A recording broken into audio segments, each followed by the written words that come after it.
Oke, sepakat? Maka teman-teman boleh berbeda dengan saya mengenai opini ini, karena ini hanya sebatas opini. Namun, saya alhamdulillah diizinkan Allah untuk mengerti berbagai bahasa, sehingga saya mengerti pemberitaan di Timur Tengah. Hampir setiap hari saya mendengarkannya.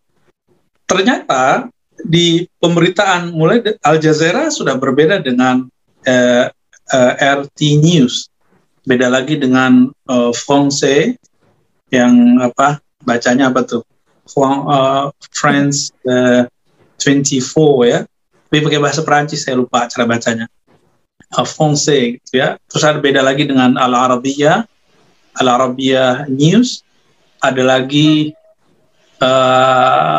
Al-Ghad, macam-macam, dan itu opininya beragam. Kalau kita tidak tahu peta pemikiran di Timur Tengah, kita bingung juga ya. Ternyata antara pemberitaan, pusat pemberitaan ini juga punya kecenderungan politik dan ideologi yang mereka sisipkan dalam memberitakan itu. Datanya sama, tapi opini yang digiring berbeda. Maka semenjak saat itu saya tidak langsung percaya dengan semua berita, apalagi opini. Maka teman-teman nanti jangan langsung percaya dengan opini saya, ya. Tapi insya Allah data saya lebih banyak. Setiap hari saya mendengarkan lebih dari 10 sumber pemberitaan dalam bahasa Arab, khusus untuk Afghanistan. Belum lagi opini-opini mulai dari ulama, doktor, dan berbagai macam. Tidak salah bahwa Taliban yang ada sekarang, zaman ini, saya menyebutnya Taliban al-Hadithah, Taliban Neo-Taliban. Mereka secara akidahnya Asy'ariyah Maturidiyah Ahlus Sunnah. Secara fikih Hanafi, bahkan mereka bertarekat Sufi. Bahkan bernaqsyabandiyah, ada juga Khistiyah, Qadiriyah. Bahkan mereka membaca kitab Dalailul Khairat yang dipakai dalam tarekat Syaziliyah Jazuliyah. Tapi apakah beda perwajahannya dengan yang dulu? Sayang teman-teman, kita ini punya memori yang pendek. Alhamdulillah beberapa kita diberikan memori yang kuat, bisa mengingat kejadian tahun 2001. Atau awal Taliban muncul, beritanya bisa kita track kembali ke belakang, kita kembali kejar ke belakang. Tahun 2001, Taliban itu beda dengan Taliban hari ini. Taliban yang zaman itu, dalam bahasa saya, berselingkuh dengan Al-Qaeda, lalu menyelamatkan tokoh yang sudah dianggap teroris bahkan dari negerinya sendiri, yaitu Saudi, Osama bin Laden. Kita tidak akan membicarakan dia ini teroris atau apa, tapi dia kemudian menyelamatkan Osama bin Laden, yang mana Saudi sendiri tidak suka dengan sosok itu, apalagi Amerika, yang merupakan teman Saudi di belakang. Cuma kan dia nggak ngasih tahu. Ya. Sekarang Taliban ini agak berbeda. Maka saya punya opini yang lain. Amerika ini punya dua kaki, jadi dia punya dua wajah. Dia punya wajah kepada Taliban, dia punya wajah yang lain kepada yang anti-Taliban. Ini mirip-mirip ketika UK, Inggris dulu pro kepada Sharif Hussein di Mekah, dan juga saat yang sama mendanai keluarga Saud yang sekarang menjadi kerajaan Saudi. Di zaman dulu Mekah, Madinah tidak dikuasai oleh Saudi, tapi oleh keturunan Rasulullah, yaitu Sharif Hussein. Karena Sharif Hussein ini tidak bisa diatur, tidak bisa digerakkan sesuai dengan kepentingan penjajah Inggris, maka yang dipersenjatai secara mutlak, secara full, penuh, itu adalah keluarga Saud. Maka pada gelombang yang ketiga, kebangkitan Wahabi, jadi Wahabi ini mengalami 3 kali gelombang. Yang ketiga, bertepatan dengan Turki Utsmani hancur, mereka bisa bangkit karena berkesesuaian dengan bantuan Saudi yang full, bantuan UK, Inggris yang full kepada kelompok Saud. Tapi keluarga Sharif Hussein tidak lagi dibantu. Saya tidak tahu sekarang apakah Taliban akan diperlakukan seperti pemerintahannya Sharif Hussein.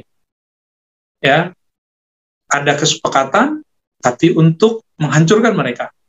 Kenapa? Karena Taliban sekarang datang dengan perwajahan yang mungkin beberapa pemberitaannya tetap sangar, tapi kita melihat mereka masuk ke Kabul itu dengan wajah yang lebih santun. Dan dia kemudian memberikan kebebasan untuk perempuan untuk beraktivitas. berperan dalam politik tetap dalam koridor syariat yang mereka pahami tentunya. Berbeda dengan 2001, sangat berbeda ya. Maka secara opini, teologis, mazhab, mereka betul aswaja. Namun politik itu teman-teman, dia bukan bagian dari keimanan. Karena politik bukan bagian dari keimanan, Taliban yang kalau ada di Indonesia, mungkin Taliban ini akan dibenci karena Indonesia ketika pemerintahnya pro-Cina itu dianggap pro-komunis. Sekarang Taliban langsung di-backup oleh China. Siapa di antara kita yang bilang Taliban pro-komunis? Inilah opini politik. Opini politik itu bisa digiring kemana saja. Nah, saya boleh mengatakan, oh itu cuma strategi. Kenapa di Indonesia kita nggak boleh bilang begitu? Ketika kita ngomong begitu, kita dibully oleh banyak orang. Itulah brainwash, keberhasilan brainwash di satu negeri.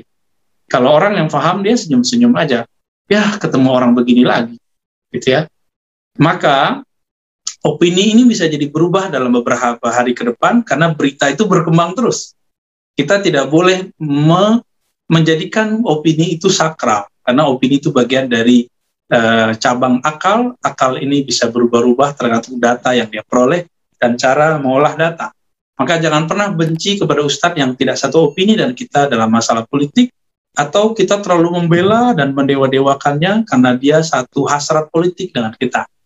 Jadi bagi saya Taliban aswaja, Ahlus Sunnah, tapi perjuangan mereka berat karena mereka sedang mengagendakan berdirinya negara Islam, dan itu tidak akan diridhoi oleh musuh-musuh Allah. Kita doakan saja yang terbaik untuk sahabat kita, teman-teman kita yang ada di Afghanistan. Semoga mereka diberikan kedamaian oleh Allah Subhanahu wa taala. Amin ya rabbal alamin. Izin bertanya, adakah tips bagaimana upaya kita untuk mengajak kawan berakidah Khawarij ini untuk bisa kembali pada Ahlus Sunnah? Oke. Orang yang menjadi Khawarij, dia biasanya lewat brainwash. Brainwash itu cuci otak yang menggunakan media tertentu. Misalnya medianya adalah pendalilan. Kita lihat dalil apa yang membuat dia dulu berubah. Jadi dia mirip dengan hipnosis. Hipnosis ini media apa yang digunakan, nanti media yang sama digunakan untuk memprogram kembali isi otak. Jadi orang-orang yang terjebak kepada satu aliran, itu bisa di reprogramming kembali. Jadi dia bisa diprogram kembali dengan cara apa? Karena tadi dia di brainwash, dicuci otaknya lalu diisi dengan akidah-akidah Khawarij, maka dengan cara yang hampir sama tapi dosisnya harus lebih kuat, itu kemudian baru bisa diprogram ulang supaya kembali ke Ahlus Sunnah misalnya. Contoh begini, ada kawan saya menjadi Khawarij karena dia ketemu seorang ustadz yang sangat jago hafal dalam indeks Quran. Semua, jadi dia hafal nomor surat dan nomor ayat, lalu itu dia faktualkan dengan kondisi kekinian. Ketika semua itu kemudian dia tampilkan, fakta kekiniannya adalah umat Islam sedang dizolimi, umat Islam sedang dipinggirkan. Ketika perasaan-perasaan terpuruk itu mengelilingi pikiran orang yang sedang dia target itu, maka akan ada pertanyaan. Terus gimana dong kita, gitu ya? Jadi kalau ada targetnya ini ngomong begini, berarti dia sudah masuk perangkap brainwash orang tadi. Tinggal diprogram. Bacakan lagi satu ayat. Waqatilul musyrikina kaffah. Surat Taubah. Bunuhlah, perangilah orang musyrik semuanya. Siapa saja yang musyrik, bunuh. Siapa saja yang musyrik, bom. Maka muncullah gerakan bunuh diri yang sangat konyol, muncul dari orang-orang yang berpakaian muslim, tapi membunuh sesama muslim. Dan kita lihat dulu waktu pas Jumatan di masjid polisi dibunuh, ada bom, ya, dan lain sebagainya. Ada ulama, kiai dibunuh, ada orang maulidan di Afghanistan, di Pakistan, di Bangladesh itu dibunuh. Orang lagi maulidan baca barzanji dianggap syirik, bagi dia musyrik, bunuh. Kenapa? Karena dia diprogram otaknya dengan dalil nakli. Ada yang dalil nakli, dalil indeks ayat tidak mempan padanya. Yang mempan adalah rasionalisasi pemikiran. Berarti orang ini brainwash-nya lewat dalil akli. Jadi kalau ada satu ayat, kita harus merasionalkan dulu maksud ayat itu apa, faktualnya bagaimana. Jika tidak termakan dalam pikiran dia akan menolak. Ini akan lebih sulit daripada orang yang tadi. Jadi pengalaman saya berhadapan dengan orang-orang yang sudah terjebak dalam satu aliran, jika mulainya dari akal, maka kita harus punya satu ilmu, namanya ilmu logika, ilmu mantik. Sayangnya, orang-orang yang kelompok pertama mengharamkan ilmu mantik. Akhirnya selama-lamanya lah mereka terjebak di kegagalan berpikir itu. Ya. Itu sebenarnya yang terjadi ya. Dan ini jarang saya jelaskan di beberapa majelis, bahkan mungkin ini yang pertama kali saya jelaskan kenapa ada orang terjebak dan susah keluar. Bagaimana cara keluarnya? Itu tergantung dia terjebaknya dengan dalil yang mana. Dalil akli atau dalil nakli. Ada yang terjebak dengan berita. Berita itu masuk ke mana? Berita itu masuknya ke akli. Maka dia harus digempur dengan berita yang baru, yang juga lebih menarik. Ada bukan dalil akli dan naklinya yang penting bagi dia, tapi sosok yang dia figurkan ketika membawakan dalil akli dan nakli. Maka sosok ini harus kita datangkan sosok yang sebanding dengannya, atau lebih tinggi darinya yang menawarkan pemahaman yang lain.